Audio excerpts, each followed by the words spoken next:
আসসালামু আলাইকুম। চলে আসলাম আরেকটি নতুন ভিডিও নিয়ে।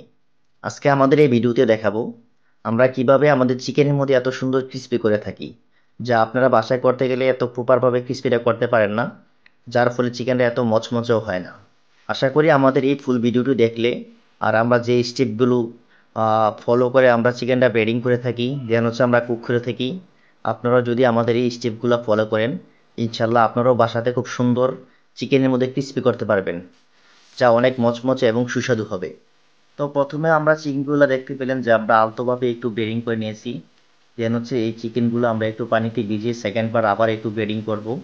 কারণ ফার্স্ট ব্রিডিংয়ে যদি আপনি এটা কুক করেন তাহলে আপনার ক্রিস্পিটা প্রপারভাবে হবে না।